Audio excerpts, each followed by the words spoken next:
Oi, pessoal! Estamos começando mais um episódio do Plantões que Marcam, podcast da Carry On Brasil, que visa trazer bons personagens para serem ouvidos e servirem de exemplo para o nosso público. Hoje, comandando o podcast comigo, está o Dr. Alexandre, o nosso Xande. Tudo bem?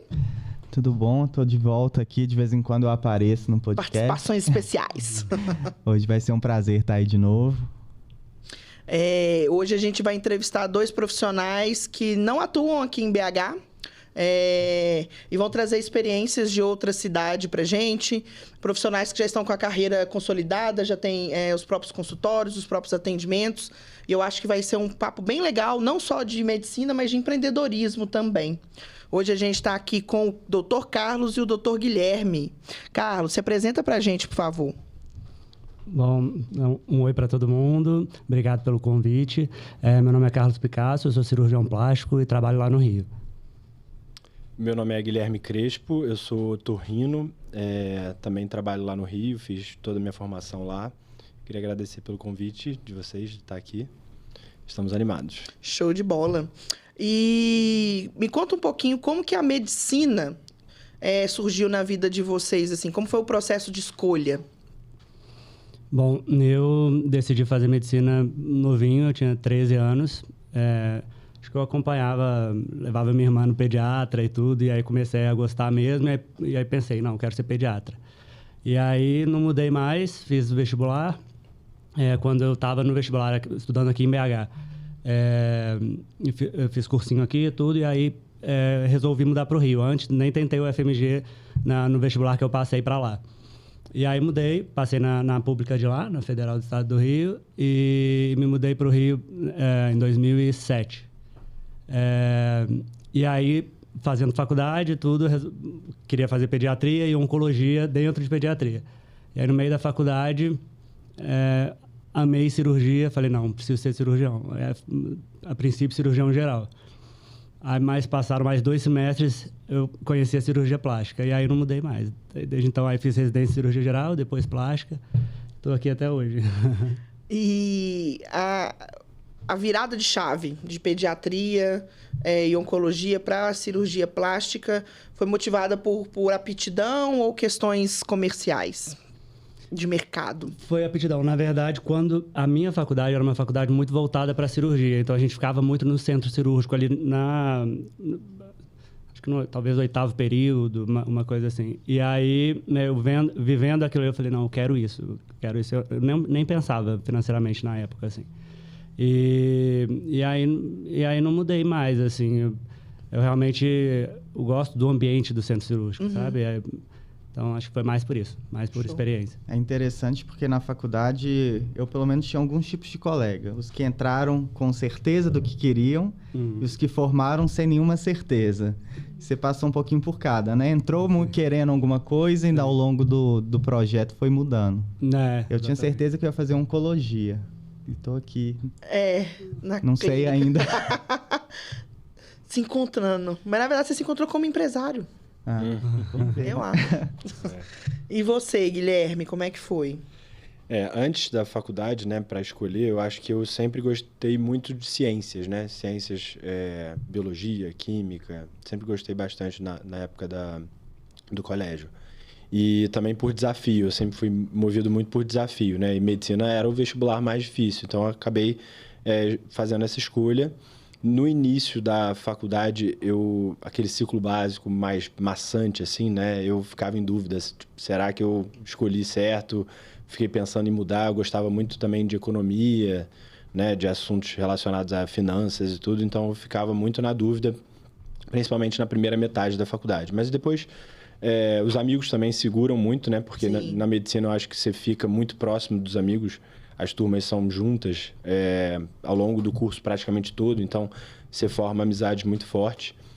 E aí depois, mais pra frente, eu não tinha ideia, o Alexandre comentou agora, né? Eu era o perfil que não tinha ideia do que ia fazer, eu nem sabia se eu queria fazer medicina, na verdade. E aí mais pra frente, eu gostava mais das especialidades cirúrgicas, né? Eu gostava bastante de estar no centro cirúrgico, de cirurgia e tudo. E mais pro final da faculdade, eu comecei a pensar qual que seria a especialidade que eu consigo conciliar uma qualidade de vida menos braba, assim, né? Porque tem cirurgias, neurocirurgia, enfim, especialidades que tem cirurgias que são muito longas, né? Que duram quase que um dia inteiro e não tem hora para acontecer, aquela coisa de emergência e tudo. E aí eu comecei a pensar no tipo de dia que aquele profissional tinha e o que tinha a ver comigo, né? Eu sou mais da coisa eletiva, de programar, de organizar, sou um pouco mais sistemático. Então eu comecei a pensar numa especialidade que fosse cirúrgica, mas que fosse organizada dessa forma. E eu escolhi otorrinolaringologia porque é uma especialidade que eu acho que você consegue manejar de acordo com a sua fase de vida ou o seu interesse também. Se você quiser só fazer consultório, só atender, só fazer exame complementar e tudo, você consegue. E ter uma boa carreira assim. Se você quiser trabalhar na parte acadêmica, em hospital, com residência e tal. Ou mais na parte cirúrgica mesmo, né? Então, eu acabei escolhendo e eu sou bem feliz na minha escolha. E é legal ouvir o seu relato, porque muitas escolhas na medicina são movidas por paixão, né? Estou apaixonado por tal especialidade, só que às vezes essa paixão pode comprometer outros lados da vida, né? E você fez uma escolha mais calculada, pensando também em qualidade de vida, e um controle maior do seu tempo, né? Sim. E foi bem sucedido na sua escolha. Sim, exatamente. Acho que eu talvez fosse feliz também em outras especialidades. Você começa a pensar, né? Eu acho que eu faria isso e tal. Mas eu acho que quando você está escolhendo, você tem que pensar muito assim, como é que é o dia a dia daquele profissional? Combina comigo? É isso que eu quero, entendeu? Não só a parte técnica, né? Do tipo de estudo que enfim, se é oncologia, se é... Enfim... Legal. E foi o que aconteceu comigo também na questão da onco, porque eu tinha essa ideia da oncologia, como seria, só que aí quando você está no dia a dia é outra história, né? Ver se aquilo é algo que você quer fazer todos os dias, faz sentido para você, né? E a gente tem essa ideia da medicina como um sacerdócio, a gente faz um juramento de 3.000 anos atrás, e aí eventualmente a gente descobre que sim, eu posso fazer a medicina, posso amar a medicina, mas...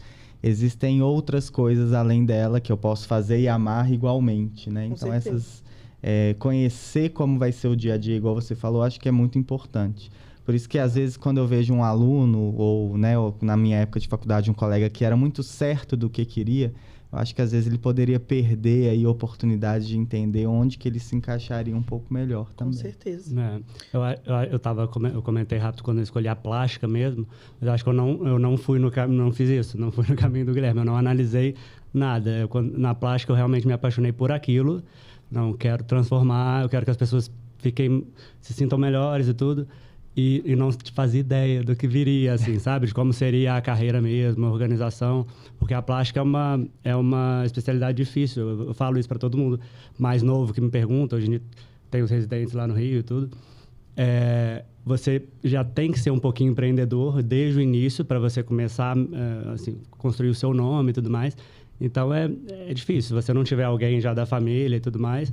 Mas eu não projetei nada disso, assim, eu simplesmente fui pela paixão mesmo. Muito bom. E como que foi o começo da carreira de vocês, assim? Você formou, você já sabia que queria trabalhar com cirurgia plástica, mas a gente sabe que até chegar no ponto de tenho o meu consultório, tenho os meus clientes, são muitos desafios. E aí vocês chegaram a pegar plantão para se manter, para ganhar um dinheiro. O Guilherme falou que teve uma experiência na Amazônia. Conta um pouquinho como é que foi a entrada no mercado, assim, como médicos. Bom, para mim, a partir do momento que eu formei, eu falei, pai, não preciso de mais nada, vou me manter. Então, eu formei no meio de 2013, fiz a prova de residência no final do ano, e aí comecei a dar plantão e enfim, me assumi totalmente. Eu dava plantão lá no Rio, na Baixada Fluminense, assim, que os plantões eram mais remunerados, mas eram plantões mais difíceis, às vezes com mais atendimentos, plantão de emergência mesmo, né? E aí era um desafio. Primeiro, para chegar lá, eram alguns lugares perigosos, já passei por 2 tiroteios lá no Rio, e os plantões mesmo, né? Plantões mais intensos, às vezes você não tem aquela calma para tratar o paciente, esse tipo de coisa. Mas foi maravilhoso, assim, eu dei plantão De quando eu formei até praticamente eu acabar a plástica, assim. Então, foram 5 anos e meio de plantão ali. Mas foi bom, assim, foi uma experiência boa. Acho que me formou mais como médico mesmo, assim, sabe? De conseguir tratar o paciente como um todo. E a violência no Rio se reflete no atendimento do pronto atendimento? Com certeza. Nessa região, sim. Algumas vezes eu atendi paciente que chegava com arma de fogo, né? Com bala, tiro e tudo mais. E às vezes paciente armado e tudo. Então, tinha uns momentos de tensão ali no atendimento. Mas é claro que isso não acontece nos principais bairros do Rio, mas na região mais periférica, sim, com certeza. E você, Guilherme, como é que foi?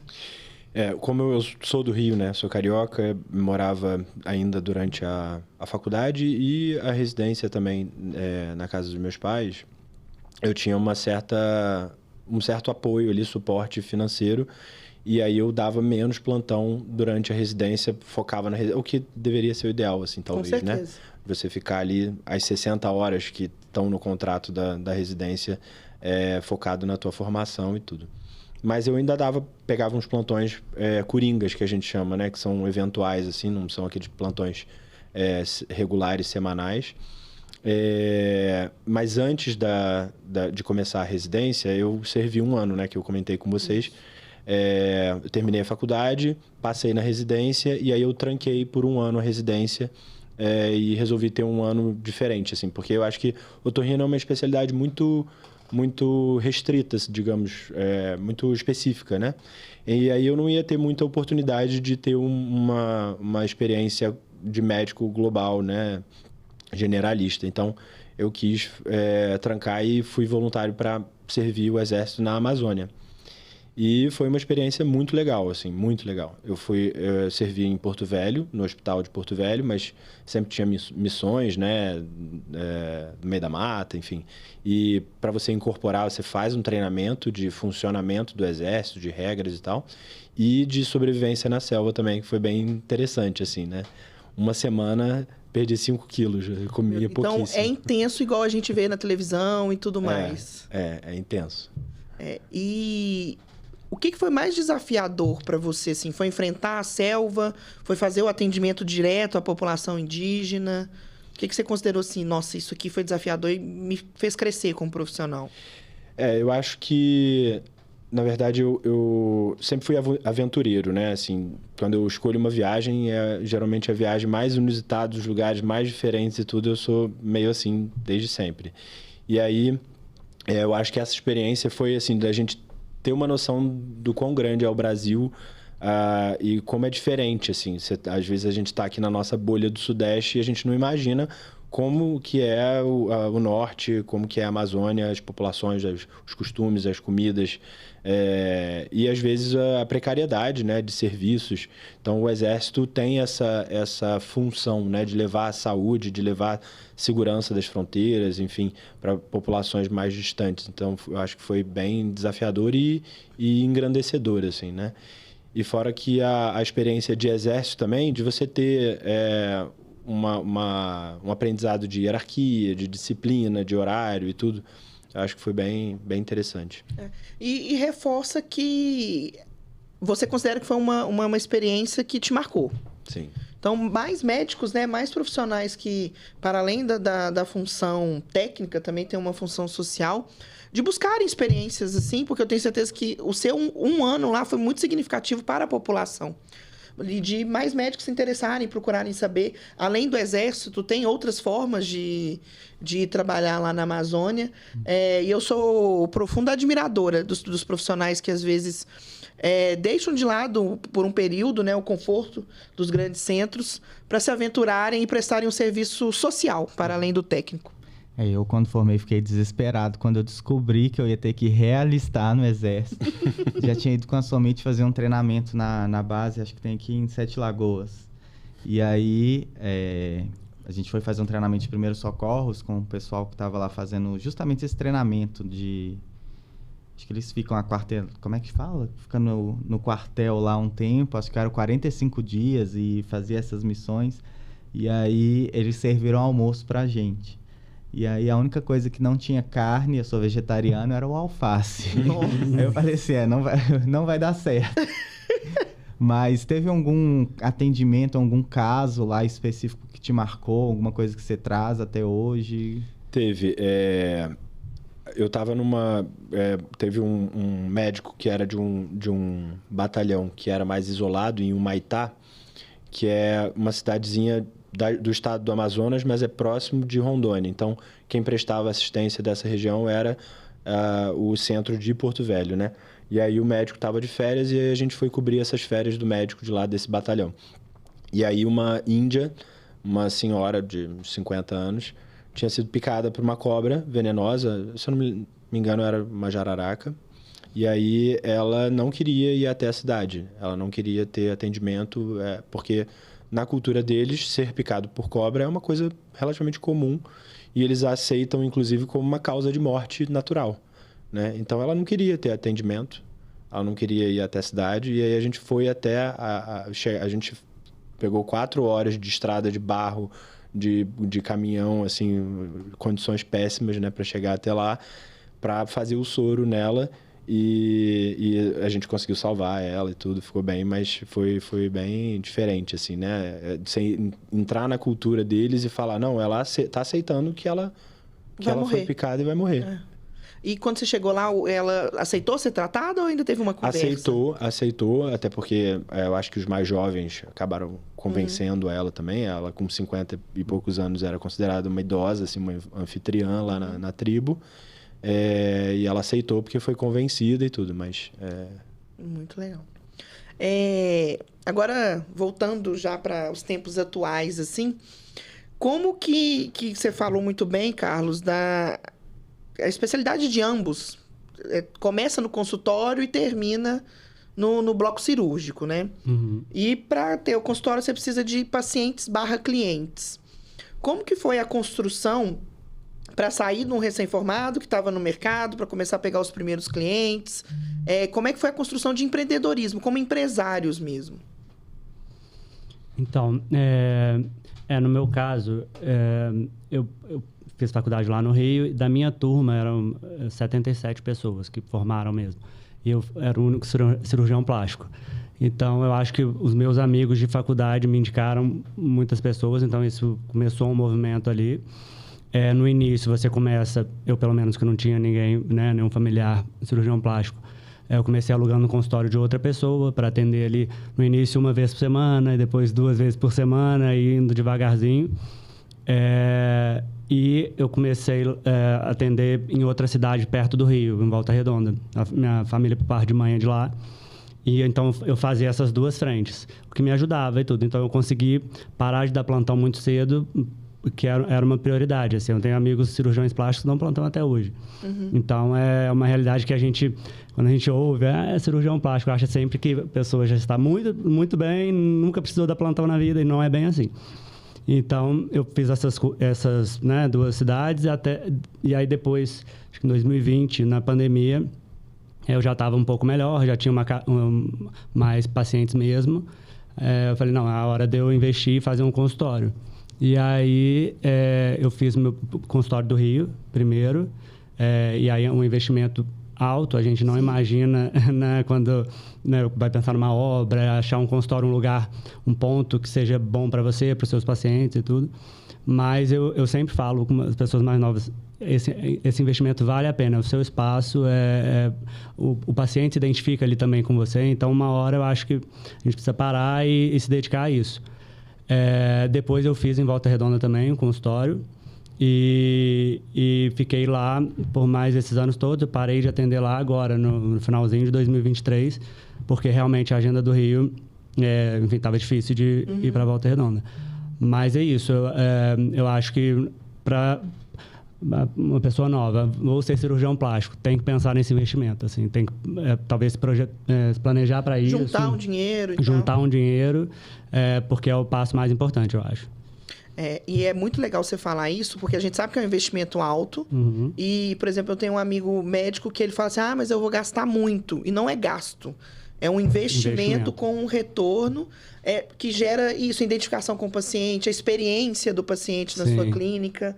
É uma coisa que eu vejo os profissionais da medicina ainda tendo uma dificuldade de pensar para além do técnico comercial também, né? Que é um investimento, é a sua marca que você coloca no consultório, e isso te ajuda a tracionar. Sim. Você já alcançou o equity? Você já está fora do prejuízo ou não? Não, sim. Você já tem lucro no seu negócio? Sim, há muito tempo. Na verdade... E demorou quanto tempo para chegar no lucro? Desculpa interromper. Vou pegar a sua última pergunta, guarda aí a resposta. Eu vou dar um jeito de parar com isso aqui, que isso aqui está atrapalhando. Tá. Só um segundo, tá? Tá. Achei que eu tava fora do microfone, que eu fico mexendo. Desculpa. Tranquilo. Às vezes se desligar... Então, mas a gente só vai colocar esse cadinho aqui e desligar. É o seguinte, você tem que desligar o reator, viu? Peraí, tem que desligar o reator. Tá? É o seguinte, tem que pegar a escada e por cima, desligar o reator. Se você desligar do meio, desliga tudo. Então não pode desligar do meio, não. Não vou puxar só ela aqui. Quer uma luz aí? Aqui, ó. Não, aqui rapidinho.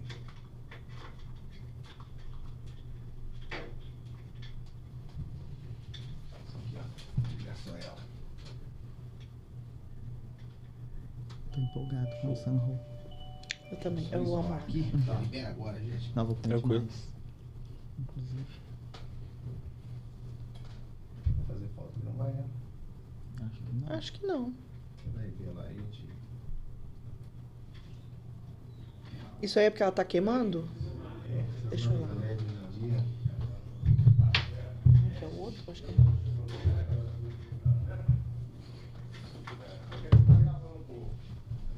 Aproveitar que a gente paralisou. Uma aguinha. Tudo bem? Isso. Tudo bom? Prazer. Tá passando a funcionante? Passei, vamos correr isso. Não, não. Com esse tiquinho de espuma que tem aqui dentro. Tem que ela não pega fogo, não sei se ela... É mesmo? Que bom. É pra eu perguntar de novo a questão do lucro-prejuízo, né? Na verdade, você já fez a pergunta, eu esperei você terminar a pergunta para você não ter que repetir. Tá. Se ele lembrar, Tá, Beleza. não. Aí, só se você... Porque é uma coisa que a gente está convivendo com muitos médicos, então todos que começam a empreender, eles ficam desesperados para já começar a lucrar. E não é bem assim, demora um tempo, né? Então, é bom ouvir quem já tá na fase de lucrar. Não, passei perrengue no começo e é normal. pode responder, viu, doutor? Tá. Então, Fernanda, na verdade, como eu falei que a coisa foi devagarzinho, né? Primeiro eu esperei eu ter um pouquinho de clientela formada mesmo para aí, assim, investir. Foi uma coisa rápida, assim, no meu caso. Eu acho que talvez eu tenha ficado realmente pagando esse investimento 6 meses a 1 ano, assim, foi uma coisa bem rápida. Porque eu realmente fiz um caixa antes de fazer e continuei trabalhando simultâneo ali, então foi uma coisa mais organizada. Mas foi uma fase difícil, assim, porque, é claro, é um investimento muito, muito alto e você tem que... Eu sou muito organizado financeiramente, eu acho que isso ajuda, né? Você ter tudo planilhado. O que é raro entre os médicos. Pois é, a gente não é preparado para isso na faculdade, né? Eu acho que isso seria importante, assim, você tem que saber seus custos, qualquer custo, né? A gás que se compra no consultório, isso é um atendimento ali no paciente, é um custo, quer dizer, tudo que está sendo envolvido naquele atendimento, você precisa ter noção disso, senão realmente é fácil você ter prejuízo. Mas, enfim, no meu caso, como eu disse, eu acho que esse investimento é tão importante que ele acaba se pagando rápido, assim, normalmente, sabe? Eu tive uma experiência boa nesse sentido. Um planejamento antes também. Houve um que você tá planejamento. trazendo, Houve né? Não um planejamento. foi só... teve a questão de planejar a questão dos clientes também, pelo visto, né? Então, sim. Não foi um tiro no escuro. Não foi. Existiu uma aposta, eu acho. Hoje, olhando lá para trás, eu acho que podia ter dado errado, talvez, enfim, ter fechado o consultório ou ter, talvez, voltado a dar plantão, talvez auxiliar outro cirurgião plástico por mais tempo, alguma coisa assim. Mas eu acho que mesmo se tivesse acontecido alguma coisa nesse sentido, teria valido a pena que ao longo de alguns anos a coisa se consolidaria, eu acho. Assim. Show de bola. E, Guilherme, e você? Como é que foi a sua construção? Você também é organizado financeiramente? Se preparou? Como é que foi? Eu acho que eu sou organizado financeiramente. Talvez eu não seja tão corajoso, né, de tomar assim a atitude de ser empreendedor. Então, eu acho que eu demorei talvez um pouco para fazer essa aposta, como o Carlos estava falando.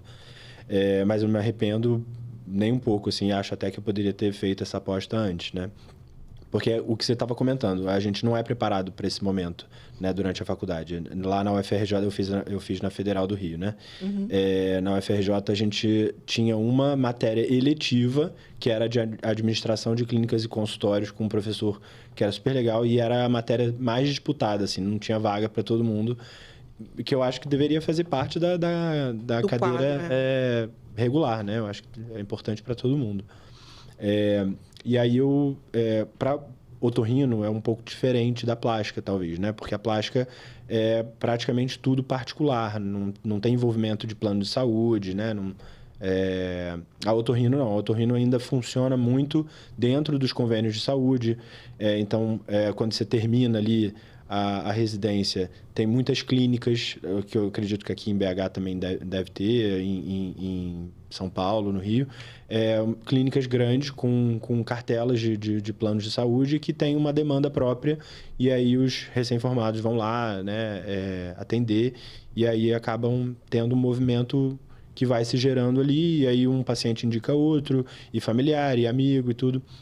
Então, aí a partir daí você fazer uma aposta de você montar o seu consultório, um consultório num ponto bom, né, num ponto que você seja conveniente da forma que você funciona, onde você mora, onde você trabalha, que você possa atender os pacientes que têm condição, talvez sem a ajuda de um plano de saúde. Eu acho que esse passo, em algum momento, também é importante, assim, você fazer essa aposta para melhorar a qualidade, né, da tua vida, do teu trabalho, porque trabalhar com um plano de saúde não é fácil, né? Tá cada vez mais difícil, na verdade. Porque além dos preços reduzidos, a demora para pagamento é muito grande, né? Sim, e glosas e tudo. Exato. E então, vocês diriam que a indicação e o apoio da rede de vocês inicial foi um diferencial? Sim, acho que sim. E eu acho que, assim, eu estimulo os residentes que eu também trabalho junto a se arriscarem, a serem corajosos, investirem, porque a medicina tem essa vantagem, né? Se der tudo ruim, deu tudo ruim. Você pode voltar a dar plantão, você tem demanda de trabalho, você consegue fazer o dinheiro que você precisa, né? Assim, você vai ter que retroceder talvez ali um passo da tua carreira ou juntar um dinheiro para cobrir aí o investimento, mas você dá conta, né? Exato, isso que você falou foi muito legal, porque a profissão permite voos mais arrojados, né? Coisa que talvez outras profissões não tenham. Então, que sejam mais corajosos mesmo os profissionais e que busquem fora da faculdade conhecimento empresarial, de investimento. Acho que isso é essencial em um mercado que, apesar de ser mais fácil ganhar dinheiro, está ficando concorrido. Cada vez mais profissionais estão entrando no mercado. Então, não é mais o mar de rosas que era antigamente.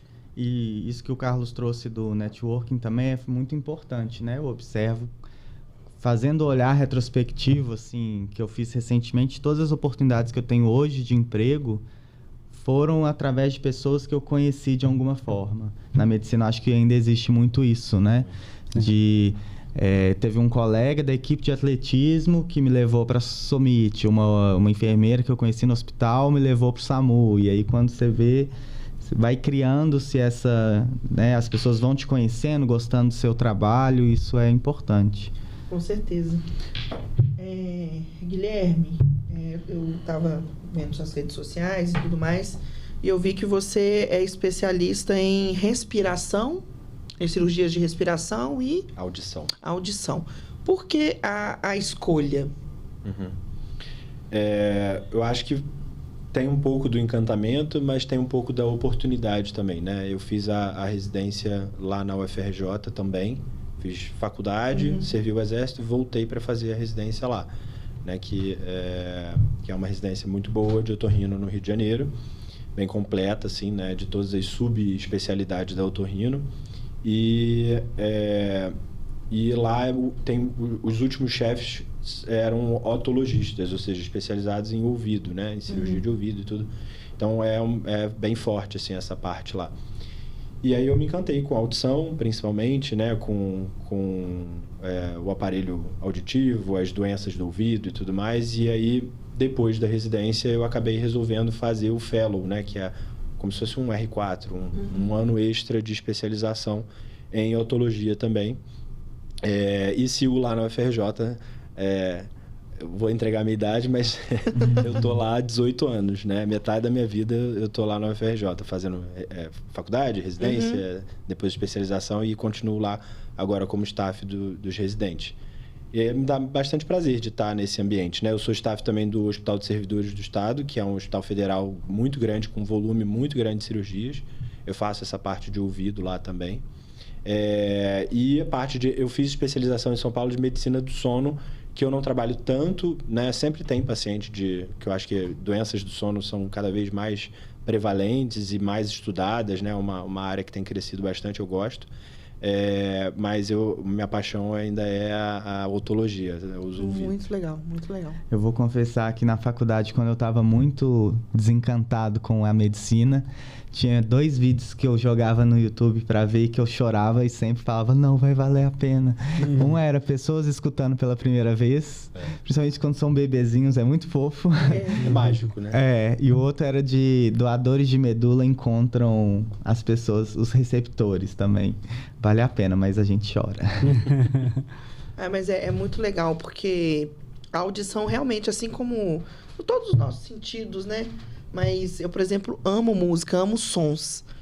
Então, para mim, é incrível as sensações que o ouvir traz no nosso corpo, para nossa convivência com o ambiente, assim. Eu acho fantástico, fantástico o seu trabalho. E, Carlos, eu vi que você tem uma presença forte nas redes sociais, né? Sim. E acho que para tudo na vida, a rede social ela é uma faca de 2 gumes. Tem o lado bom e o lado negativo. E como que é a sua relação, tanto pelo lado positivo quanto negativo, da exposição nas redes? Então, para minha área, né, para cirurgia plástica, rede social é realmente importantíssimo. Eu acho que os pacientes... Eu ainda acho que o boca a boca é a principal coisa sempre, mas o paciente hoje vai no Instagram, principalmente no Instagram hoje, mas quer te conhecer antes de marcar a consulta e tudo. Então, tem um ponto positivo porque o paciente já chega, eu vi que você fez tal coisa, eu vi que você estava operando não sei onde, uma amiga minha, eu vi que minha amiga te seguia, fui perguntar, ela vem aqui também. Enfim, então isso abre portas mesmo. Os pacientes ficam mais próximos da sua vida profissional e pessoal. Então, conhecem a minha equipe, por exemplo, na cirurgia, nem sempre o paciente tem contato com a instrumentadora. Hoje os pacientes conhecem a instrumentadora, conhecem o outro cirurgião que trabalha comigo e assim vai. Então, tem esse ponto positivo mesmo. Mas tem a dificuldade da sua vida pessoal estar sempre exposta. Então, hoje em dia, eu penso no que eu vou postar. Por exemplo, se eu tiver... Enfim, estou com um drink, talvez eu tiraria uma foto com um amigo. Será que isso é ok ou não é? Então, antes de ter qualquer postagem, eu penso nisso. Então, acaba te bloqueando um pouco, né? Mas, assim, eu acho que como é isso. Não tem como a gente fugir disso hoje. Para minha área, principalmente, eu acho que, somando as duas coisas, eu acho que é mais positivo do que negativo, assim, sabe? Apesar de ter essa exposição maior da vida pessoal, eu acho que o paciente consegue ter uma ideia melhor do seu trabalho, entendeu? Antes de marcar a consulta. Sim, acaba sendo, às vezes, um decisor para escolher você e não outro profissional, o trabalho que você mostra e tudo mais. E uma coisa que eu acho o paciente te conhecendo um pouco o seu jeito, porque a rede social, se o médico realmente se jogar nisso e conversar com quem faz o seu marketing e tudo mais, você consegue passar um pouco do seu jeito ali. Então, já o paciente que vai marcar a consulta é o paciente que, às vezes, combina com você um pouco. Já é um paciente, no meu caso, eu posto várias coisas, mas eu não sou tão agressivo em rede social. Não posto, por exemplo, um paciente totalmente desnudo, alguma coisa assim. Então, o paciente um pouco mais conservador, gosta, Carlos, eu sei que vou fazer minha cirurgia e você não vai, sabe, exagerar em rede social e tudo mais, eu gosto disso, ou eu vi minha amiga que você fez também tem o mesmo perfil, então assim, acho que você consegue se aproximar do paciente, sabe? Acho muito importante. Legal, muito legal. E agora eu quero saber a parte boa. Como é que é trabalhar e morar na praia? Pois é. Para nós mineiros, né? Pois é. Eu como mineiro, na faculdade, morar no Rio era maravilhoso. Eu ia pra praia, sei lá, 3 vezes por mês. Hoje em dia eu vou uma vez por mês, uma vez a cada 2 meses, porque apesar de olhar a praia todo dia, trabalhando, atendendo, meu consultório tem vista para o mar, mas é difícil parar tudo para poder ir para a praia. Mas é diferente, porque pelo menos te inspira. Eu imagino trabalhar de frente para o mar todos os dias. Sim, é uma honra, né? Maravilhoso. E para o carioca raiz, como é que é? Como é que é a sua relação com o Rio de Janeiro? É muito boa, assim. Hoje em dia é melhor, porque eu acho que quando você estava estudando, você não escolhia tanto, assim, para onde você estava indo, né? Você vai para onde você tem que ir. E o Rio é muito grande, não é só a praia, né? A parte do trabalho ali, se você tiver a oportunidade de ir para a praia, quando você está com uma batida de trabalho muito forte, as oportunidades não são tantas, mas... Agora, hoje em dia, né, que eu trabalho também perto da praia, pelo menos no caminho você passa, eu acho que são outros ares, né? Só de você olhar ali pessoas fazendo exercício ao ar livre, com aquela vista bonita, eu acho que já dá uma relaxada na cabeça, sabe? É bem positivo, assim. Eu gosto de morar no Rio, gosto de ter o clima. Eu falo que eu amo o Rio de Janeiro também. É uma vibe boa, né? É uma vibe mais... Acho que leve de levar a vida, assim, e tudo mais. Eu acho que é isso, o contato com a natureza ajuda muito. Então, acho que vocês são bem felizes. E não pretendem sair de lá, né? Não pretendo. Construir a vida no Rio de Janeiro mesmo. E como que vocês se veem daqui 15 anos, assim? Como é que vocês estão construindo o futuro de vocês hoje? Tanto pessoal quanto profissional?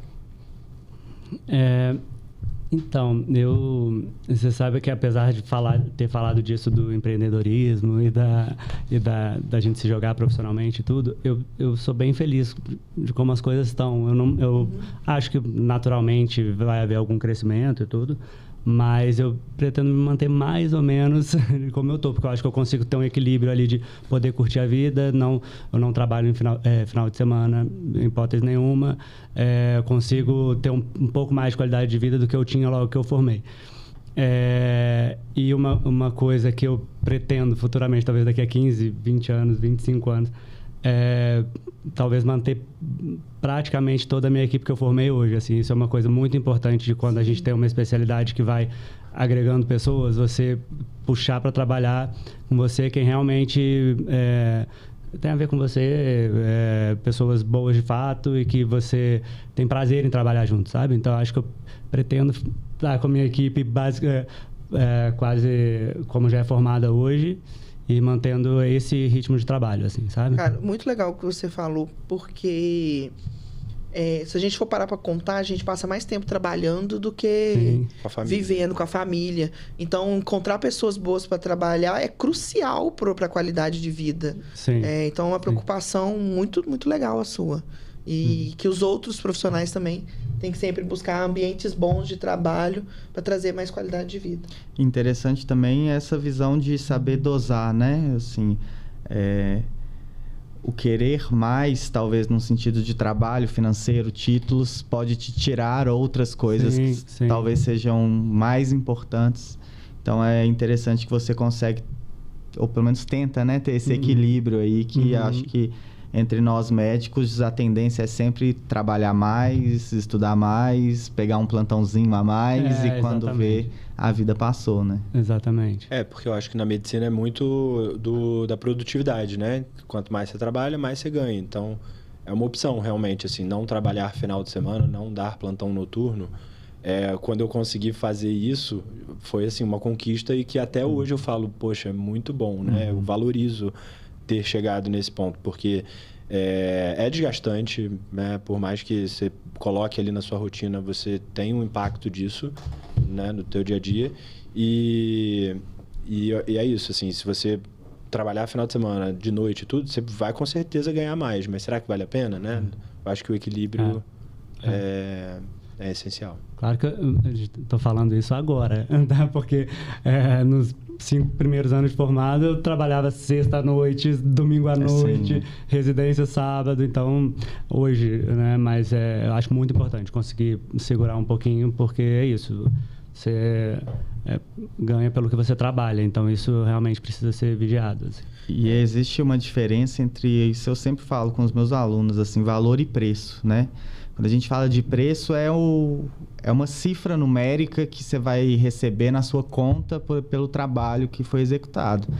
Agora, se essa cifra numérica foi um plantão no dia do aniversário de 90 anos da minha avó, talvez o valor seja muito baixo em comparação ao que eu deixei de viver, ao que eu perdi. O que a gente tem que buscar é o equilíbrio, né? O meu trabalho tem que ter o mesmo preço e o mesmo valor. Né? Ou seja, quando o trabalho te proporciona, às vezes, uma viagem, uma experiência diferente, eu acho que aí o valor e o preço estão juntos. E quando o nosso trabalho está vindo com muitas outras ausências e perdas, o valor está lá embaixo e o preço é muito alto. Eu acho que é uma construção também, não querendo... como você bem falou, vocês estão falando no contexto de vocês hoje, de profissionais que passaram pelo perrengue do início de carreira, mas foram caminhando e construindo a vida de vocês para chegar até aqui. Então, a gente vê os jovens formando cada vez mais imediatistas. Talvez falar assim, olha, é natural eu pegar um monte de plantão agora, é natural eu, às vezes, desgastar a minha saúde agora, mas não é natural que isso fique para sempre. Exatamente, então, o que eu posso fazer hoje para daqui a 10 anos eu ter a tranquilidade de poder chegar igual o Carlos e falar assim, não, hoje eu estou tranquilo, hoje eu estou realizado. Então, ter essa construção mesmo de carreira. Então, vocês são realizados na carreira de vocês hoje, né? Como vocês chegaram. Sou, bastante. Mas é o que você está falando, assim, é uma coisa dinâmica. Eu acho que, eu falo até com meus residentes, né? Eu acho que todo ano, final de ano, eu acho que é a época de você olhar para trás, ver o que você fez no ano, o que o preço está equiparado ali com o valor, né? O que você fez que te deu prazer, o que você fez que você achou que não valeu a pena, que você perdeu tempo, ou você não está com uma qualidade que você gostaria, que é melhor trocar, porque quando você trabalha bem, você tem uma boa formação, você, né, investiu na hora certa, né, na tua formação e tudo mais, eu acho que a demanda vem. É difícil você ficar sem trabalho, né, no meio médico, graças a Deus. Mas você selecionar ali o que está te dando mais felicidade. Show. Para finalizar, você falou que tem 18 anos aí de carreira de vivência dentro da Universidade Federal lá do Rio de Janeiro. Isso. Você pensa em também pular para a carreira acadêmica, ser professor, para além dos seus residentes lá? Professor já é uma coisa que não tem concurso de professor lá na UFRJ há bastante tempo, assim, né? Questões de SUS e de ensino, que a gente sabe que é difícil mesmo. Mas professor envolve mestrado, doutorado, dar aulas, né, para acadêmicos e tudo, e eu já aprendi a identificar esse meu perfil também. Eu sou mais da prática, de estar ali com os residentes na cirurgia. Não, pega mais assim no instrumento, faz mais assim e tal. Eu não sou tão teórico, sabe?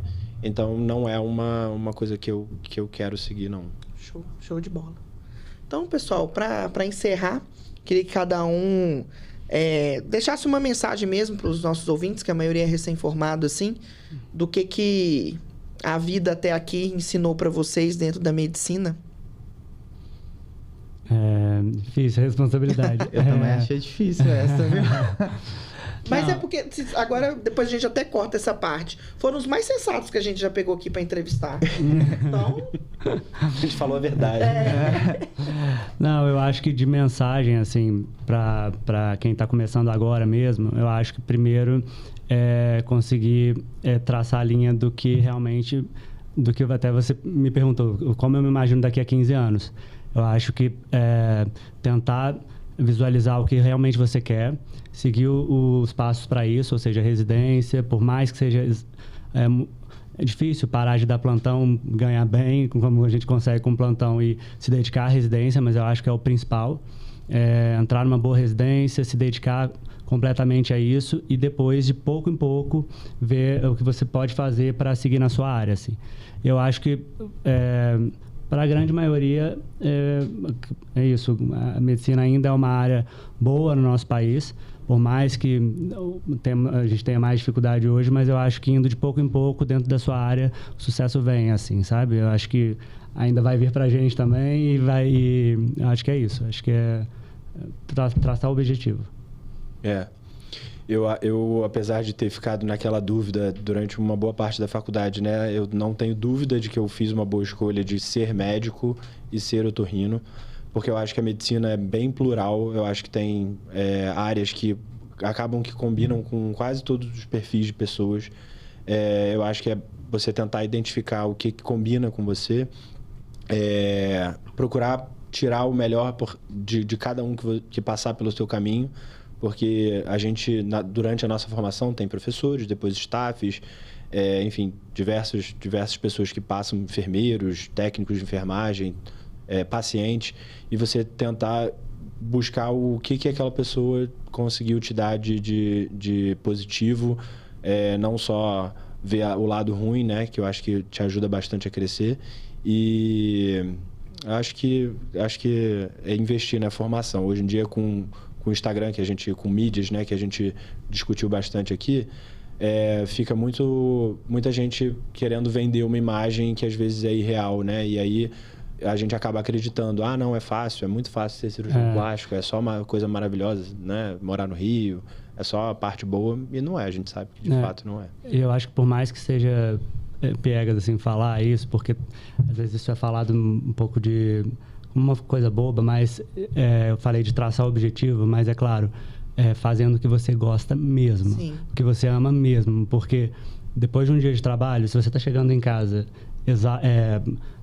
exausto você vai estar, mas não feliz com o que você fez, não realizado mesmo, então o caminho está errado. E eu acho que você, amando o que você faz, tá tudo certo. Você vai estar cansado, vai estar exausto, mas a vida compensa, entendeu? Então eu acho que, por mais que seja uma coisa boba, é isso, traçar um objetivo, mas amando o que você faz, né? Eu concordo demais. A gente vê no movimento aí de vilanizar o trabalho, eu acho equivocado. Eu acho que a gente tem que vilanizar, sim, ou ser um problema a ser resolvido, condições erráticas de trabalho, algumas questões também estruturais do Brasil, mas o trabalhar é muito bom. E muito se bom. Encontrar na profissão, eu também falo de uma pessoa que é muito feliz trabalhando, é o que faz sentido na vida, porque a gente passa mais tempo trabalhando, a gente precisa para pagar conta, para pagar boleto. Então, ver dois profissionais que estão realizados e que são muito felizes na profissão é muito bom e serve de exemplo para nós também, buscar sempre isso, chegar cansado no final do dia, mas feliz com a nossa escolha de cansado. Sim, e tocar uma vida mais feliz mesmo. É isso aí, gente. Muito obrigada pela participação, tá? Obrigado a vocês. Próximo a gente grava lá no Rio de Janeiro, em Ipanema.